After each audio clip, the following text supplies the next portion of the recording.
That's Kenya. I mean, that's Barbados right there. The black and white one, that's introspection. This is Arizona. These three right here are Montana. The one behind us is Lamu, Kenya. The Black Girl Magic is Mombasa, Kenya. That's Kajiado County, essentially. That's a real person. Her, this girl. Wow. That's our friend Shelly. Wow. Corey is really my liaison to the continent. Nice. You know what I mean? Okay. That's Yeah, Corey knows her. Introduced me to her. Corey knew those two guys. Introduced me to them. Nice. So Corey was the reason that I'm able to get this very intimate bush experience with the Maasai that you can't buy. Wow. Yeah, because he's connected. He's really there. Where you? Philly's where I am from. You are tuned into the Philly Culture Podcast. If you have not already, go ahead and hit that subscribe button so you do not miss out on any of the episode. I am your host, Tanja Morris, the founder of Sisters with the Agenda and Your Culture Connection. And we have Kaima Akbar, the co-host of Urban Queens. And we have came together to put on and shine a little light on Philly. The Philly Culture Podcast is here to talk about our upbringing in the city of Philadelphia and how it has birthed our hustle. Philly has some great creators, entrepreneurs, and community leaders who have been creating cultures in the city of Philadelphia for years. So stay tuned and check out some of the great people we have. And if you missed out on any episodes, make sure you go back and follow. If you haven't hit that subscribe button, make sure you go ahead and do so now. All right, guys, we are on episode 7 of the Philly Culture Podcast. I am Tanja Morris, the culture connector and the founder of Sisters with the Agenda.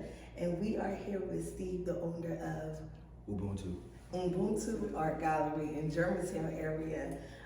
We have our co-host with us, Kaima Akbar, Urban Queens. How y'all doing? All right, Steve, so introduce yourself, let them know who you are and all the wonderful things you got going on. Do we got enough time? I don't think My name is Stephen C.W. Taylor. I'm the owner of Ubuntu Fine Art Gallery. Ubuntu is a South African philosophy that translates to humanity and sharing, or I am because we are.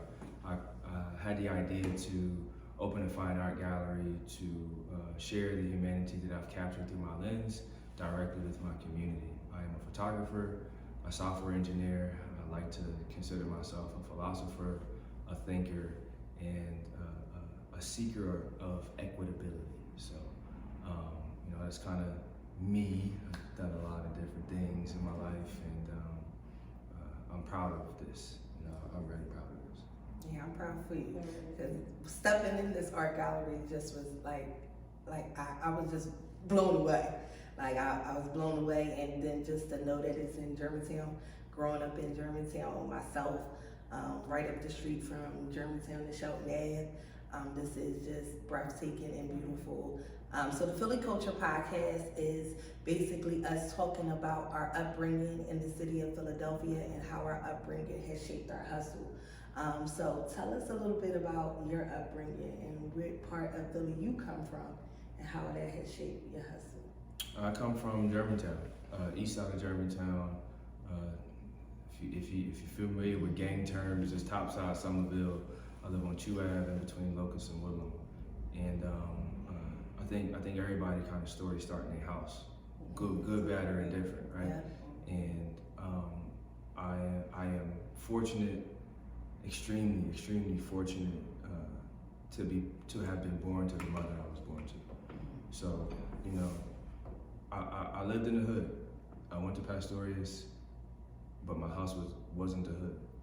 It just didn't exist like that. So, my mom worked at the library. She didn't drink. She didn't smoke. She's relatively a square. You know what I'm saying? And I'm the youngest of 3 boys. And me and my middle brother, we spent a lot of time together because my mom was always working. So I didn't know I lived in the hood until I went around the corner to Locust Avenue. But I was maybe 11 or 12 by then. You know what I'm saying? So. We were in the Scouts. My mom speaks very well. She's an avid reader. She read to us all the time. So, I at a very early age, I was able to, one, pick up words in context. Even if I can't spell them, I could never really spell, but I could speak. Little girl might call my house when I was younger. Is your mom white? No, she speaks well. She's articulating her words. She's enunciating this stuff. And my childhood friends will tell you, in my house, she's gonna correct you. It's aren't, not ain't. Right. You know, and it was just a little bit more. It was just so much less traumatic in my house than any of my counterparts' houses. You know, and it's not to disparage their upbringing or their families or anything like that. You know, but it wasn't so much pressure, you know, on us. So, you know, I think that's where, at least for me, I'm very fortunate to be born to the mom that I was born to. And then, you know, the hood prepared me for everything that I was going to embark on that I didn't know later in life. Like it really, it prepared me to not just be in corporate America, but to thrive and excel, you know, in a space where they call me rough around the edges. You know what I'm saying? Like they call me rough around the edges, and it didn't matter, you know, not to me, you know, because I know what I'm here for. And I don't care what y'all here for. I don't want your job. I don't want to manage people. I don't want any of these things.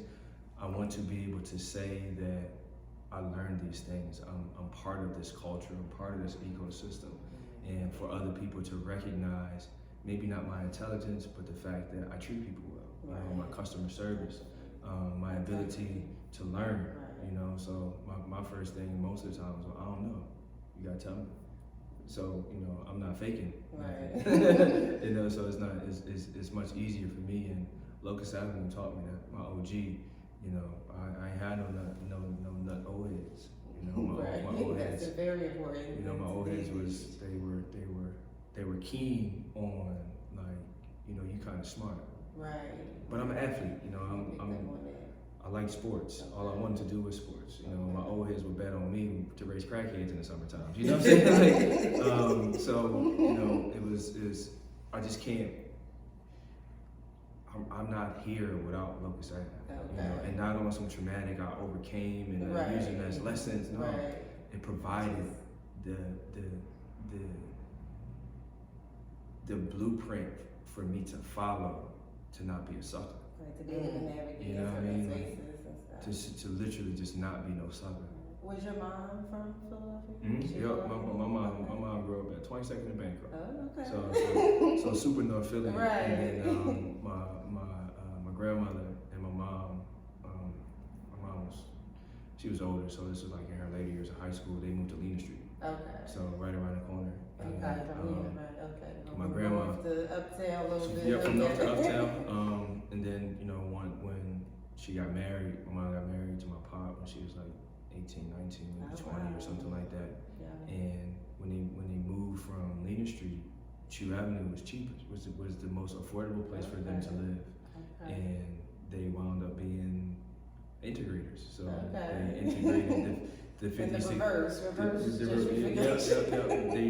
They integrated, or they were the first we were the first black family on the 5600 block of Chew Avenue. It was mainly Italians in that neighborhood. And, you know, 50 years ago, so in the, where we at now? So in the early 70s.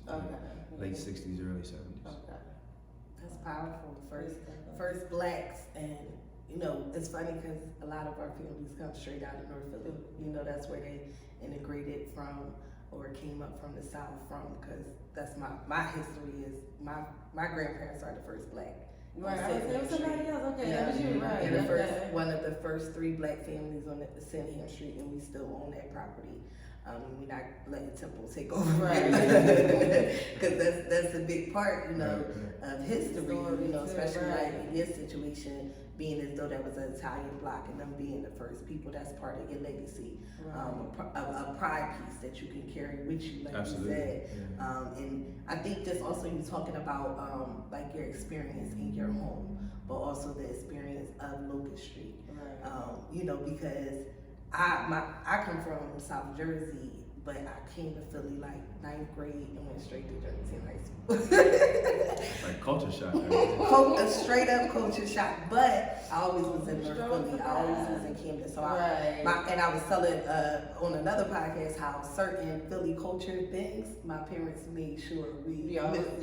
Like, and they like, no, my kids is gonna know where we come from. You know what I'm saying? From the Vaseline up. You know, and I remember actually my sisters got in a fight. We was going to orientation at Germantown High School, and my sisters got in a fight in the back of the car, and my dad put them out and said, y'all gonna figure out how to get back. You know, because living in Philly, you gotta figure it out. You gotta be able to navigate, and you gotta make a decision. Is y'all gonna stick together or y'all gonna go alone? And it took them about like 2 hours to get home. It literally be right up the street from the house. But it definitely, like Germantown was definitely an experience because it's definitely a neighborhood block thing, like you said, a gang thing. So what high school did you go to? I went to Roman Catholic. Okay. Yeah, I went to Roman Catholic. Again, I thought I was gonna be an athlete. That was my dreams. That was my goals. I'm not the smartest person in the world. What did you play? So I played basketball as a kid. So I was one of the top 50 8th graders in the city, and that made me go to Roman. Because Roman was basketball powerhouse. I remember That was the place I remember watching Donnie Carr play Kobe my 8th grade year, which was 1996, right? And he gave Kobe the business, and Roman won the game. I was like, I'm going there. I'm going there because I had just went to a camp at LaSalle High School, and I got MVP at that camp. So I was potentially going to go to LaSalle High School. Okay. And the principal. LaSalle had a high school? Yeah. So LaSalle has LaSalle, and it's all like off of 309. Okay. The principal I went to St. Therese for middle school. So I went to Pastorius from kindergarten to 5th grade. I went to Ada Lewis for a year, and then I went to St. Therese for 7th and 8th grade. And my 8th grade year, my principal recommended that I go to Roman. Okay. And it was again some sage advice to my mom. I wasn't the most well-behaved kid, you know what I mean? Like I had some issues. I could attribute a whole bunch of stuff to them, but it don't really matter. Right. I had issues, you know what I mean? So my principal, Miss Brown, she recommended that I go to Roman, and Roman was literally one of the best things that ever happened to me. My hoop dreams kind of faded, you know. So by 10th grade, I wasn't playing basketball no more. But I always played football. Okay. So I played on the freshman team. So I got recruited to go to Roman to play ball. Okay.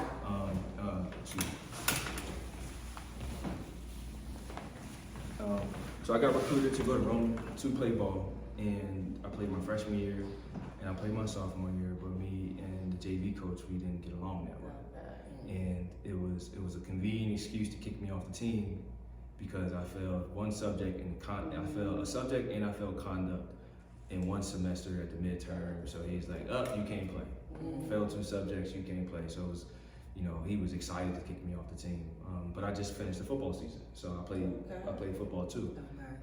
And coming off a football season, once I got kicked off the basketball team, all my football friends were like, why don't you just run track? You ain't doing nothing anyway. You know what I mean? Like, you don't have anything else to do. Why don't you just run track? So I ran a little bit my 10th grade year, and I quit. I was like, man, y'all do way too much running. Like, so I'm not doing this. But coming into my junior year, I'm competing to play starting quarterback. I didn't wind up winning the job, but I'm competing. But I'm starting that corner, and then I just realized myself as a track star. Okay. You know what I'm saying? So by the time we come into my senior year, again, I don't get the quarterback position, but I wound up being an all-state corner. Played in the all-city Catholic, all-city all-star game for football, and our 4x2 team was the top team in the country and in the nation the whole year. And it just recently got broken, if I'm not mistaken, at the Armory in New York, at that track up there. We had a relay record for over 20 years. Wow. It was the 4x2. We ran 127 in tours. So we had we we were very, very, very, very good, and all that took me to college to play football. So I was a 3-year starter at receiver in college. You had some very powerful legacy that you had to carry with you, which I could tell why you have the eye.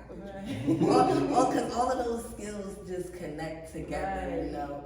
And once we get into that part of how the art got birthed in you, it just was already in alignment because you had this keen sense of just like this power. It was definitely a power, and then the different people pushing you in different places, like you said, from your mom, you know, being a librarian, she being who she was, and then, you know, people, like you said, your old heads, you know, teaching you what they taught you, and then the principal seeing something in you to be able to say, like, no, this is where and I was giving all these people a hard time. You know what I mean? Like, it wasn't, oh man, this dude is great, I see something. It's no, but he got something in him. You know what I'm saying? Like, he got something in him. He might be jumping off the wall right now. But as educators, we can relate to that. Yes. You work with kids all the time. Absolutely. I worked with kids before, and it's always those kids that kind of have that, like you said, rough around the edges that wind up being those diamonds, those flowers. You gotta challenge the system. You definitely to do. be a leader. To be a philosopher in your case. Because that's what's going to take you to different places to get this type of exposure and be able to challenge yourself outside of your craft. Exactly. So talk about your career choice and then your career shift. All right, so my senior season in college, I got hurt. Well, I played the whole season hurt. I had 2 Arena League teams looking at me. I had a very good senior season. I had over 70 catches, close to 1,000 yards, 7 touchdowns, and I'm just fast. So in the Arena League, I'm fast enough to play it, right?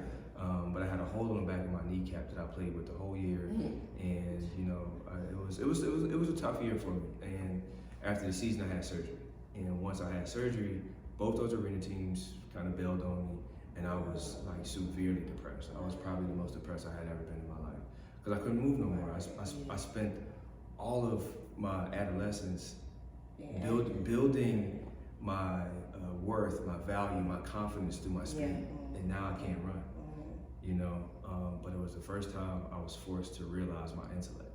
So my girlfriend at the time, she was applying for a job at Goldman Sachs, or an internship at Goldman Sachs, and I wrote her application, and she got the job. So I said, damn, I got a job at Goldman Sachs. I got a job at Goldman Sachs. But my degree is in criminal justice, and I was on my way to be a New York State trooper. After college, but I had, again, I'm asking myself these very real moral questions of integrity. If I pull somebody over on 95 and they got a brick in the trunk, what am I doing with it? And my answer was always, I'm taking it back home. So this is not the profession for me. You know what I mean? There's no reason for me to even start down this road. No reason for me to even start down this road. So after graduation, I came back to Philadelphia. You know, like most fresh out of college students, you do sales job this. You don't know how to know what a job is. You do door-to-door sales and all this other kind of stuff. I sold cars for a little bit. I did this thing for a little bit, and as I was going to go live with my oldest brother in North Carolina, and I was doing job searches, and I came across a job application for the Oak Hill Youth Center, which is the DC government's juvenile youth facility. So again, now my degree's in criminal justice, so it's in the same line. I applied to that job on a Wednesday. I went down for an interview on a Saturday. That next week I moved to DC. You know, but the serendipity and fortuitousness of my life is that my roommate from college is from DC. So I just spent the last 3 years with my brother. So when I go to DC, my infrastructure is already set up. You know what I'm saying? I got a space, I got a place to be, I got a family to integrate myself into while I'm figuring this out. So you know, I stayed at the corrections facility for 11 months. 2 months in, another old head of mine was like, "Young boy, you too smart to be here. If you either gonna be here if you're gonna be here 5 years, you're gonna stay to 20 and retire. If you don't plan on staying 5 years, leave now." And Wow. I was looking for jobs I was applying to social worker jobs back in Philadelphia. Right. You know what I'm saying? So, because I didn't know anything else. And I love this story because I wound up meeting this girl at the Howard McDonald's. So every day after I lived uptown DC, so I lived not too far from Howard University. And every time I would come home from work, I stopped at the McDonald's to see what I could probably pick up. Right? Now I'm not talking food. Right? So I met this girl, and I'm always fortunate. I'm like, damn man, I was going to talk to her friend, but she was closer to me. You know, In distance or? In distance, Okay. literally Right, in closer distance. to you. She was Okay. closer to me. Like I would have had to do more effort, and she was right there. And they both was pretty. Like they both look good, so I didn't, it didn't make me no difference. I know what I'm here for. So I wound up meeting this girl, and her mom worked at Booz Allen Hamilton, which was the consulting firm that I wound up spending 16 of 13 years at. So had I never met, and me and her was only together for maybe 6 months. You know what I'm saying? Like we weren't together for a long time, and I got that job at Booz. One, because I had a degree. It was a data entry position, and I told him I don't know any of this. But to the potlucks, I'll bring the plates, the cups, the napkins, the utensils. I'll bring all of that stuff, but I don't know. So I'm about to do a data entry job, and my first assignment is a typing assignment because I can't type. I'm typing like this. I graduated college in 2004. I only had to type like this. You know what I'm saying? Like I didn't need to do, all of the other stuff. Within like 10 months, 10 to 12, like 10 months to a year, I was the most senior member on the team. My office mate got fired because he lied on his resume, and our other colleague left to go to another firm. So within, like a little over a year, I'm the most senior member on the team, and I learned it. I legit learned it. My office mate he didn't want to tell me the information. He didn't want to tell me what Excel was, how to work Outlook, how to do certain things. He didn't want to tell me, so I really had to. It was hard, you know what I mean? Like it was really hard, and I legit learned it all. I parlayed all of that into a 6-figure software engineer senior position, where right now I can go anywhere in the country for any consulting firm and do back-end systems engineering. And I can and I'm going to make 6 figures because that's what the market rate for that position is. So this is literally me realizing all of this stuff and people seeing potential in me, while at the same time, for me, it's 100% customer service, and I don't know, teach me. I don't know, teach me. Once you show me once, I'm good. I got it. That's deep. So it made the most sense for me, and that's kind of how I felt I was confident enough to say, I can do whatever I want. I literally can do whatever I want. You was doing it. Everything lined up for you. It came into fruition. So I came back to Philadelphia. Worked remotely for a little while. I took a 3-year sabbatical. And in that 3-year sabbatical, I found photography. That's really, really how the story goes. I found photography, got down with a dope ecosystem. My job wound up calling me back to go back to work. 3 years after I had initially quit, my daughter was just born, and I said, absolutely, I'll come back. I need that money. So I went back to work, and over the next 5 years, not that I was saving for this, but because I live on 2 Avenue, I'm not. My income is not allocated to a mortgage. Why not? I can literally just put it away. So I financed the gallery 100% alone. Maybe not the smartest thing in the world. I didn't know business, but at the same time, I had to do it because of a decision that I had made 10 years prior almost. You know what I'm saying? So I really had enough confidence to do it, and I said, if I'm gonna do this thing, then it got to be in my hood. Poor people like nice shit too. And it's not fair that all of the art that we have in the city at this highest level, it ain't in no hoods. It's literally not in no hoods. And we all understand the value of art. Art helps to culture you, and the access to art, in my opinion, helps to build new and specific questions that you're going to then go and answer for yourself. Right. You know, so maybe the piece didn't realize this question for you, but the atmosphere realized this question for you. The conversation that you had with somebody and the observing of this art, you know, maybe opens a new question for you. If you're a photographer, I got all the answers for you. Right. You know, so ideally, if this space can be a beacon that helps to culture people without intimidation, while I could also introduce people to the collection process, how it works, why we shouldn't be intimidated by art. Art is not for purchase, art is for viewing.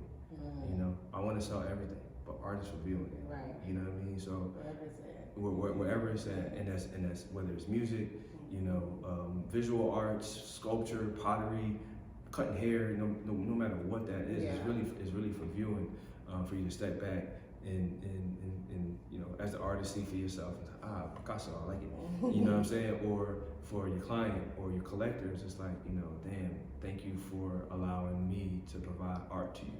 You know what I mean? Yeah, most definitely. I'm definitely thinking about the septa picture because we had a guest on previously who basically has created a Philly experience. So she takes tourists on an experience of Philly, the real Philly. What's the name? Christy Watts. Yeah. So when I'm thinking, and one of the things, part hood of her, tours, right? Yeah, the hood tours. One of the part of her hood tours is you're gonna ride SEPTA, right? But that picture just speaks to, if you never rode SEPTA, what is the experience? Right. What do you get to capture when being in a space like that? Right. This picture of Arizona, I don't want to go there because that is just beautiful. Like, I'm a nature person, so all of the nature pictures is the ones that I'm really like, okay, you know, I want to go and see what that is. Like, take me there. I need to see it from my own lens. So I definitely know like the beauty of art, and I'm just like, I can't imagine kids walking down Germantown Ave and not like looking in here. Because I definitely walked up Germantown Ave plenty of days, from all the way up Mount Airy all the way to Brickyard, Nicetown. But to have this in our community for our people, and like you said, to not be intimidated, because I always talk about how if you go to like Philadelphia public school, sometimes you don't make it out your neighborhood. You don't make it down to the art gallery. You may not ever have experienced that unless you went on a class trip. But this is something right in your community that you can actually access. Why was the art gallery part of the mission when you started photography? This is the only single artist fine art photography gallery in the city. Philadelphia didn't have it. Simply put. I came across this in Las Vegas while at a tech conference. So, you know, while in 2017, you know, on a work trip, really at a conference, I don't gamble, so Vegas ain't that fun to me. And you know, so I would traverse eat all the good food, the shops, and the galleries. And I came across this one guy's gallery. His name is Peter Lick, and everything was printed on acrylic, and I didn't know what I was looking at. I'm like, what is this? Like, how does this work? Now, beautiful, you know, extremely beautiful. At a 4-day conference or a 3-day conference, I went to that gallery 6 times. By the time I left that gallery, that's a file. If that's a file, then the camera that I have right this second that I'm about to go to Arizona, the Grand Canyon, my camera has raw files too. If my camera has raw files, then it's not a question of the picture. It's a question of how you print it. You know what I'm saying? How do you process it? How does that work? So, you know, I started asking, like I said, very specific questions. And I know that salesperson was tired of me because I'm not buying that every single day. You know. Show me how. You know what I'm saying? It's not even show me how because they're not gonna answer it. You know, I ask and they're not really answering it. They're kind of spinning it back to the majesty of the photographer, which is what they're supposed to do. They're salespeople. But for me, I'm looking at the lighting. I'm looking at how things are laid out. You know, how things are displayed, what it looks like, how big they are. You know, so I had a lot of inspiration from my interaction with that gallery, and then subsequently, as I was building this kind of pretty much started in 2019 when I got the lease on the building, and then COVID happened, so it shut everything down, which was a good thing for me because it gave me 2 years to really hone the skill. Because these are expensive to be able to put it together and produce it. You know, once I send the printing company my file and I pay them, it gotta be right. Because there ain't no takebacks. Like, that's yours, bro. You know, that's yours, bro. So, you know, I legitimately spent 2 years honing the skill of how to manage my file. You know, so, and I'm using those words very specific, very, you know, intentionally. I know it's a photo, but these are files that are then printed. In those files, I can realize however it is that I want, you know, as long as I know what I'm doing. You know, as long as I know what I'm doing. So, and then all of my travels heavily influenced how I wanted to present it, its namesake, you know, Ubuntu from my travels through South Africa. You know, I've been to South Africa 3 times. So, you know, the energy in here is African. It's not necessarily me. It's the energy in here is African. You know what I mean? Because of the intentionality around that philosophy, that spirit. You know, I see you as me. You know, literally, I see you as me. So it's I might have my opinions and we ain't gotta agree. You know what I mean? But at the same time, I will not cause you no harm. You know what I mean? I do care for you. And through these images, through the gallery, through its energy, through its philosophy, ideally everybody gets that on their way out the door. You know what I'm saying? So like you said, you come in here and you don't feel like you're on Germantown Ave. You know what I'm saying? Like, feel like you know, in a different space. You know, I made them, you know, people, like in the photography world, people don't print this big and have a whole gallery this big. So I had somebody, actually my advisor, she was like, you know, well, why are they so big? I said, well, now they portals. So, you know, you can, somebody can go somewhere, they can disappear into something. So, you know, when we have youth groups in here, you know, mostly nonprofits that are some sort of disadvantaged youth, you know, I say, well, anybody got a passport? And we give them kind of like honorary passports when they come into the gallery, because when you come to the gallery, you went to Kenya, you went to Barbados, you went to Iceland, you know what I'm saying? So like you traveled these places, and then we can break it down even further. Or what's our carbon footprint from Philadelphia to Kenya? You know, what is the distance travel? What kind of terrain do we go over? You know, I mean, all these things that really kind of fit within the curriculum of how people learn. You know, that can be really kind of taught through the artist. So. Definitely. Oh, that's definitely powerful. I'm just thinking about my kids. My son is very intrigued by art. My father's in the art realm, but this is a different type of lens. Actually, he did this one video, and I don't even know, I started crying, but he was taking a video of these young boys riding the bikes on the Ave. And it was different than what he does. He's into the modern art, very contemporary. And I was just like, just the lens and like the culture of it. It's just like that feel, like I said, part of my push with the Philly Culture Podcast and everything I do as the Culture Connection is I work with youth. I've been working with youth since I was 18 years old, started off in Germantown High School. Actually Houston Elementary for real. But I was in the 9th grade myself. And I lost 30 students. So for me, it was like I had to switch my lens to get out that place of grief and see the beauty of Philly. Because there's so many beautiful things. And like I said, I remember walking up this block and it was guys, every neighborhood they were fighting each other. And they was walking down the Ave with guns strapped to their chest. You know what I'm saying? And like I said, walking past this place, I would never think that this is now a beacon in our community. So I want to just thank you for that, for creating that. Every place is beautiful. There's beauty everywhere. It's just some places you just gotta try a little harder. You just gotta look a little deeper. You hit me with that the portal. That's exactly how I feel. That was the best way to describe it. I feel like I can reach out and touch these people or this house. You know, it's this picture because I'm looking at this angle. I can spend hours in here. You're in the water waterfall, but for me, it was really important to put these things amongst my community, Right. my neighborhood, like Right. where I'm traversing and walking through and past every single day. So that way, if you say Barbados is beautiful, and it's right next to this one, what makes this one not beautiful? Right? You know, so now you have to explain to me. Now, if you're simply saying it because you know the intersection, I'm not talking about the intersection. I'm talking about this image. Right. You know, so I believe that my hood is the most beautiful hood in the world. Right. You know, personally. And why do I believe that? Because I sweep outside my house. Because of my tangible, you know, relationship to its beautification. Right. You know, what it looks like. That's energy. That's how you take care of your own space. Damn, young boy, you know this is your office and you just threw all this trash in your office.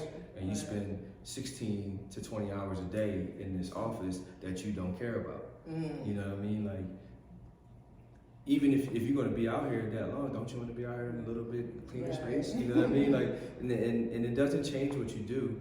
All it does is give you more appreciation for the thing that provides for you. Right. You know what I mean? So like, if we can just, all of us collectively, you know, all right, if I hold down mine and you hold down yours, then it's all held down together.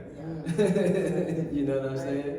So, you know, it's these kinds of tropes. Like, you know, young boys want to talk to me about dumb shit all the time, and I'm like, well, what they got to do with you saving money? You know what I mean? Like, you 16 years old, one less Dutch a day, $2 a day.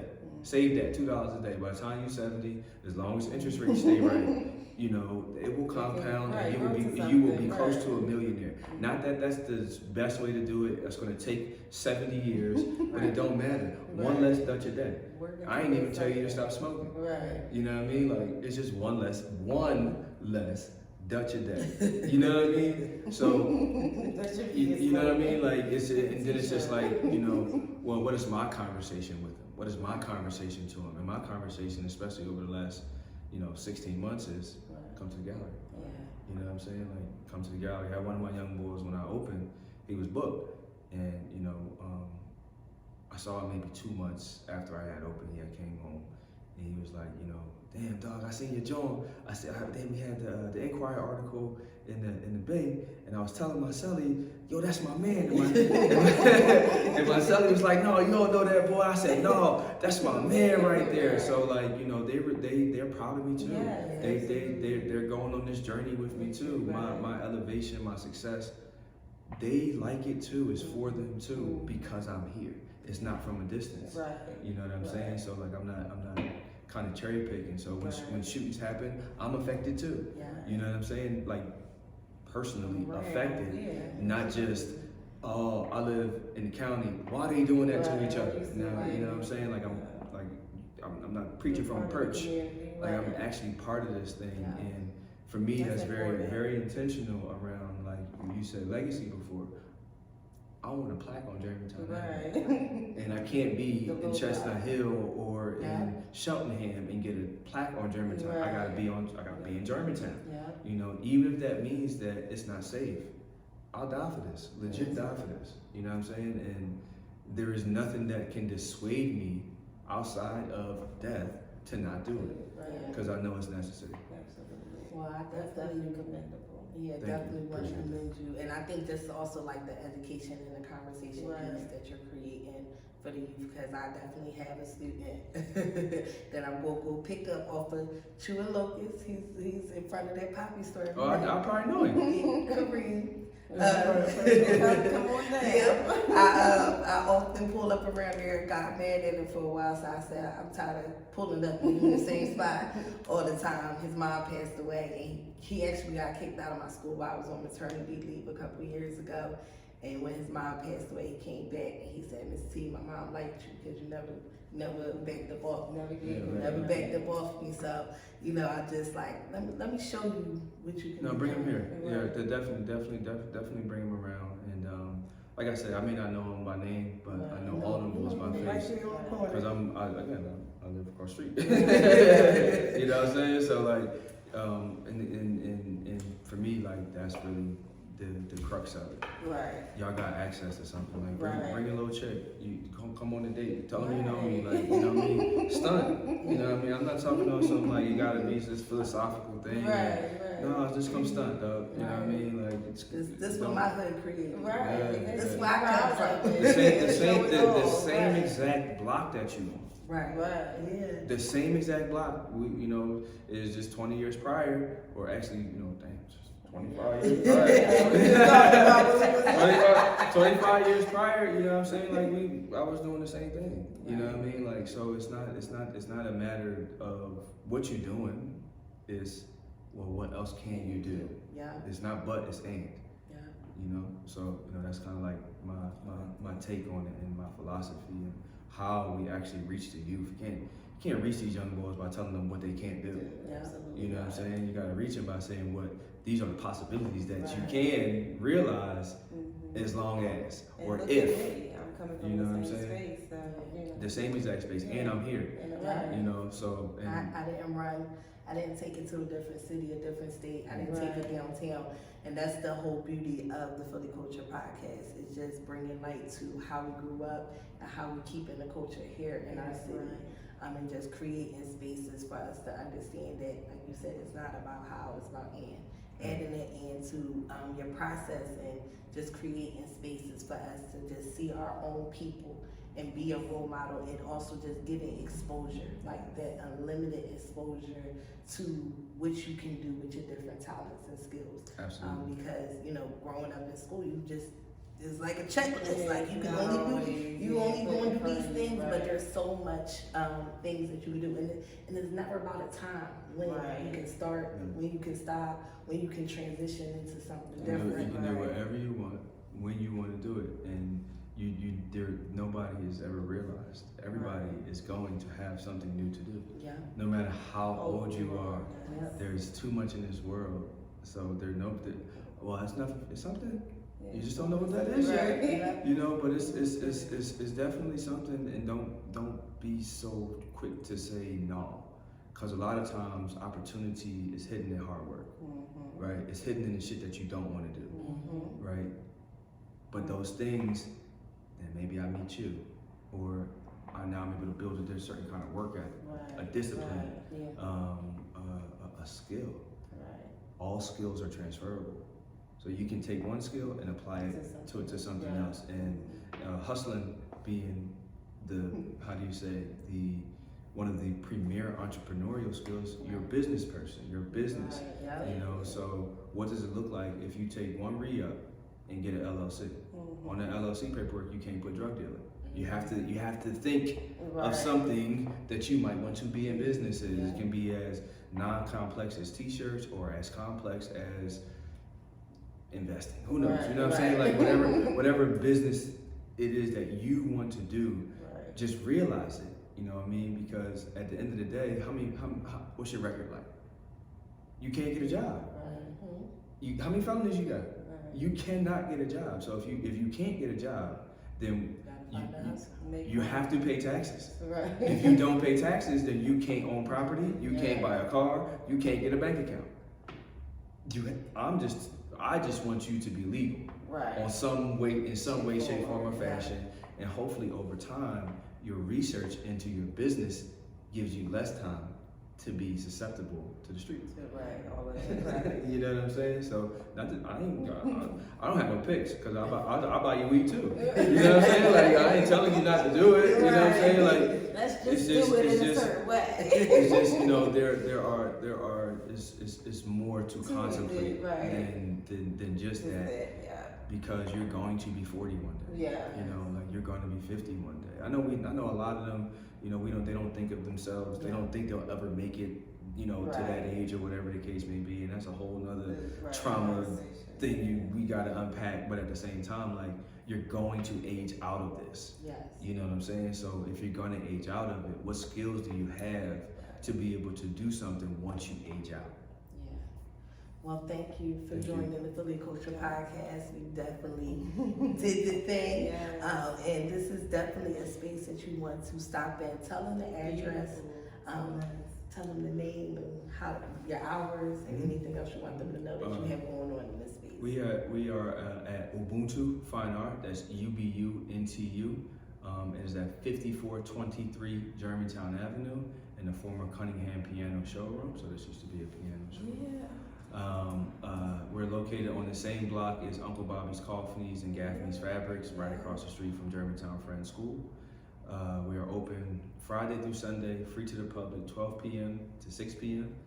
Everything in the gallery is absolutely for sale. They are limited editions, one of 60, ranging in price from $250 all the way to $9,000. So definitely come through. We have a good slate of events planned out for, to about May or June. So hit the website, Ubuntu, UBUNTUFA.com. Sign up to the mailing list and you'll get all the information. The social media handles, my Instagram is Stephen C.W. Taylor. That is STEVEN CWTAYLOR. And the gallery's Instagram is Ubuntu Fine Art. That's UBUNTUFINEAR.